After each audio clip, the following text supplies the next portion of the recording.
আসসালামু আলাইকুম এভরিওয়ান। আজকে আমি সুন্দর একটি প্রাকৃতিক দৃশ্য আঁকব। দৃশ্য আঁকার জন্য আমি একটি A4 সাইজ কাগজে প্রথমে গাছটা এঁকে নিচ্ছি। এবার গাছের ডালগুলো এভাবে ঢেউ ঢেউ করে আমি আস্তে আস্তে সুন্দর করে দিয়ে দেব। তাহলে গাছের ডালগুলোর টেক্সচারটা দেখতে অনেকটা সুন্দর লাগবে। আমি এই গাছ আঁকাটা অত কঠিন করে কিছু দেখাচ্ছি না। তোমরা যদি এটা কয়েকবার প্র্যাকটিস করো অনেক সুন্দর করে এটি আঁকতে পারবে। গাছ আঁকা শেষ। এবার স্কেলের সাহায্যে আমি ঘরের ছাদ আঁকার জন্য একটা দাগ টেনে নিলাম। এরপর বাকি অংশগুলো আমি হাত দিয়েই এঁকে নিচ্ছি। তোমরা চাইলে স্কেলের সাহায্যে পুরো ঘরটা এঁকে নিতে পারো।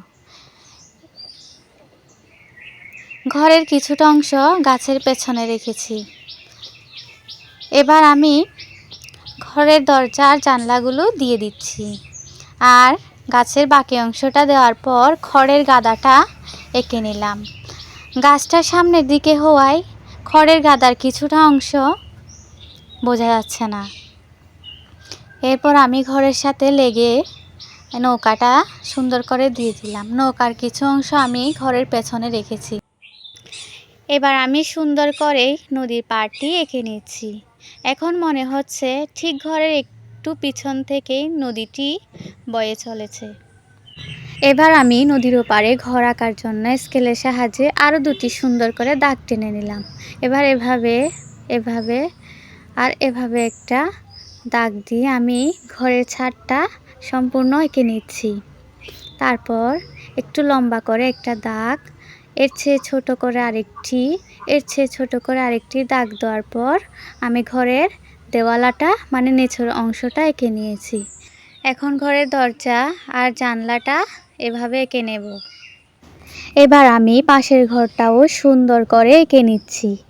আমি এটি রং করে দেখাবো না, তবে এটি রং করলে অনেক অনেক সুন্দর হবে।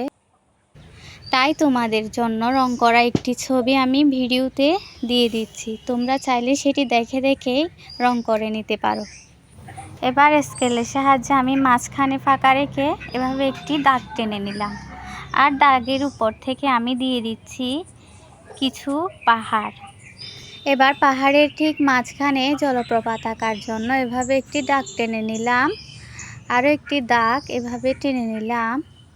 তারপরে এভাবে ঢেউ ঢেউ করে পানির ফেনাগুলো এঁকে নিচ্ছি। এটা আঁকা একেবারেই সহজ। এরপর আমি এভাবে পাহাড়ের নিচের অংশে ঝোপঝাড়গুলো এভাবে ঢেউ ঢেউ করে এঁকে নিচ্ছি। এই ঝোপগুলো দেওয়ার কারণে দৃশ্যের গভীরতাটা আরও অনেকটাই বেড়ে যাবে।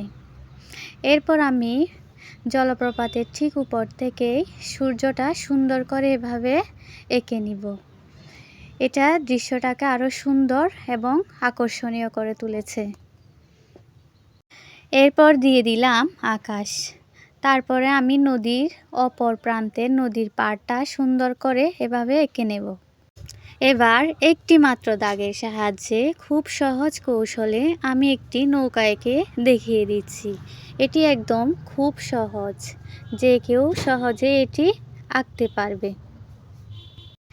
এই তো আমার নৌকা আঁকা প্রায় শেষ। এবার আমি আঁকবো দুটি পদ্ম পাতা, আর তার উপরে আমি আঁকবো দুটি পদ্ম ফুলের কলি। আমার দৃশ্য আঁকাটা প্রায় শেষের দিকে। এবার আমি নদীর পানিগুলো দিয়ে দেব। তো বন্ধুরা, আজকের এই ভিডিওটি কেমন লেগেছে অবশ্যই জানাবে। আর এরকম আরও নতুন নতুন ভিডিও পেতে চাইলে আমার এই স্কেচ অ্যান্ড স্মাইল চ্যানেলটি সাবস্ক্রাইব করে রাখো।